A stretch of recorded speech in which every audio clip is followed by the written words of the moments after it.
आप देख रहे हैं आज तक। नमस्कार, आपके साथ मैं हूं नवजोत रंधावा। बड़ी खबर पहले, दिल्ली में ऑक्सीजन संकट को लेकर हाईकोर्ट में मैराथन बहस चल रही है। दिल्ली हाईकोर्ट ने केंद्र सरकार से कहा है कि ऑक्सीजन का आवंटन केंद्र ने किया तो सप्लाई सुनिश्चित करने की जिम्मेदारी भी केंद्र सरकार की ही है। और ये बहस बत्रा अस्पताल की याचिका पर चल रही है। बत्रा अस्पताल का आरोप है कि आज भी वहां ऑक्सीजन की सप्लाई 1 घंटा देरी से हुई है, जिसकी वजह से मरीजों की मौत हो गई।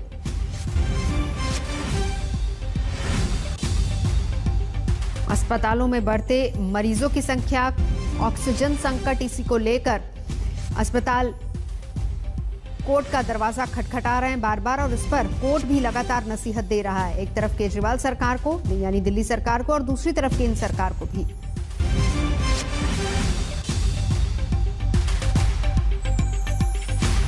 नलिनी शर्मा, संजय शर्मा दोनों इस वक्त हमारे साथ जुड़ चुके हैं। पहले नलिनी, कोर्ट की टिप्पणी पर मैं आपसे एक प्रतिक्रिया चाहूंगी। कोर्ट ने क्या कुछ कहा है? देखिए नवजोत, अभी फिलहाल आइनॉक्स जो दिल्ली की एक बहुत बड़े ऑक्सीजन सप्लायर है, उन्होंने दिल्ली हाईकोर्ट को ये बताया कि उनके 4 टैंकर राजस्थान सरकार ने जब्त कर लिए हैं जो दिल्ली के लिए अलॉटेड थे, और वो दिल्ली तक पहुंच ही नहीं जा पा रहे हैं। तो इसके मद्देनजर रखते हुए हाईकोर्ट ने केंद्र सरकार को ये बोला है कि वो तुरंत ये 4 टैंकर राजस्थान सरकार से रिलीज करवाएं और दिल्ली के लिए रवाना करें। बत्रा अस्पताल ने ये भी आके हाईकोर्ट के सामने बोला है कि आज उनकी 12 बजे के करीब ऑक्सीजन खत्म हो गई थी और उनकी ऑक्सीजन सिर्फ 135 1:30 बजे के बाद उनके पास पहुंची है।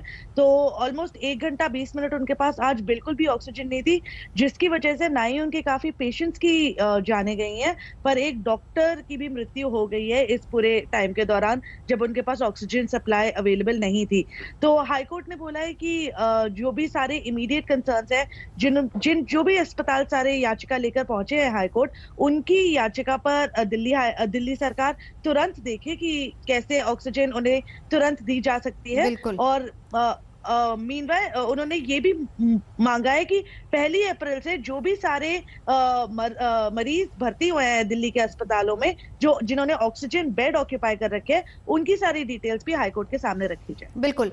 संजय शर्मा, सियासत इतनी ज्यादा कि मरीजों को ऑक्सीजन मिले ना मिले, बाहर या फिर कोर्ट के अंदर, दोनों जगह पर केंद्र और राज्य भिड़े हुए हैं। जी हाँ, बिल्कुल। सुप्रीम कोर्ट और हाई कोर्ट दोनों को टिप्पणी करनी पड़ी कि ये राजनीति करने का वक्त नहीं है। सुप्रीम कोर्ट में जस्टिस चंद्रचूड़ की बेंच ने कल दिल्ली सरकार के वकील से कहा कि राजनीति आप इलेक्शन के लिए बचा के रखिए, अभी राजनीति करने का वक्त नहीं है, क्योंकि सब एक दूसरे पर ठीकरा फोड़ रहे हैं। केंद्र सरकार कह रही है कि दिल्ली में इंतजाम नहीं है, नाकाफी है। दिल्ली सरकार कह रही है कि हमें ऑक्सीजन नहीं मिल रहे, हम 15,000 बेड करने जा रहे हैं, लेकिन हमारे पास ऑक्सीजन नहीं है। केंद्र सरकार ऑक्सीजन दिलाए। दिल्ली सरकार ने यह भी बोला कि ऑक्सीजन सप्लाई करने वाली जो कंपनियां हैं उनके खिलाफ मानहानि का मुकदमा चलाया जाए और उन्हें यहां पर बुलाया जाए और उनसे जवाब तलब किया जाए।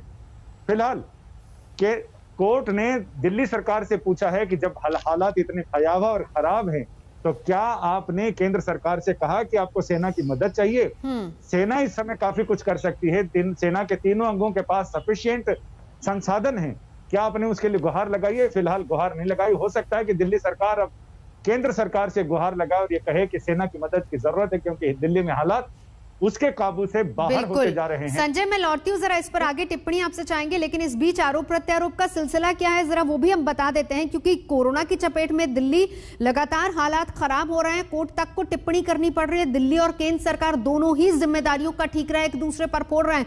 कोर्ट में भी अपनी अपनी दलीलें दी जा रही हैं। दिल्ली हाईकोर्ट में एक बार फिर से ऑक्सीजन संकट को लेकर बहस चली, तो दिल्ली सरकार ने कहा कि हमें रोजाना ऑक्सीजन के लिए संघर्ष करना पड़ता है, 15,000 अतिरिक्त बिस्तर का इंतजाम करना पड़ रहा है, लेकिन हमें ऑक्सीजन का संकट है। देखिए, दिल्ली सरकार ने कहा कि रोजाना संघर्ष करना पड़ रहा है। दिल्ली हाईकोर्ट ने कहा तो फिर आपने आर्मी एयरफोर्स की मदद क्यों नहीं ली? दिल्ली सरकार ने कहा कि पर्याप्त ऑक्सीजन नहीं मिल रही है। इस पर दिल्ली हाईकोर्ट ने कहा सप्लाई क्यों नहीं हो रही है, सवाल किया गया।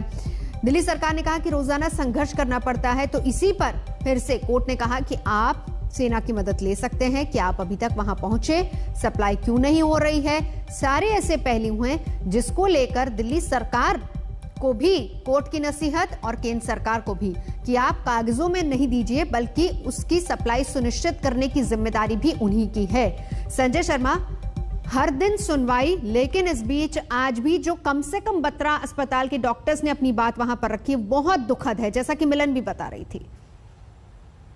जी हाँ, बिल्कुल। बत्रा अस्पताल, जितने अस्पताल कोर्ट में गए हैं, सारे लोगों ने अपनी व्यथा कथा कोर्ट को सुनाई है और ये बताया है कि किसी तरह से हमारे त्राहिमाम संदेश की तरह है उनकी दलीलें, लेकिन सरकारें अपनी जिम्मेदारी दूसरे पर लगा रही हैं। केंद्र सरकार कह रही है कि हम जितना ऑक्सीजन दे रहे हैं, दिल्ली सरकार उतना उठा नहीं पा रही, इस्तेमाल नहीं कर पा रही।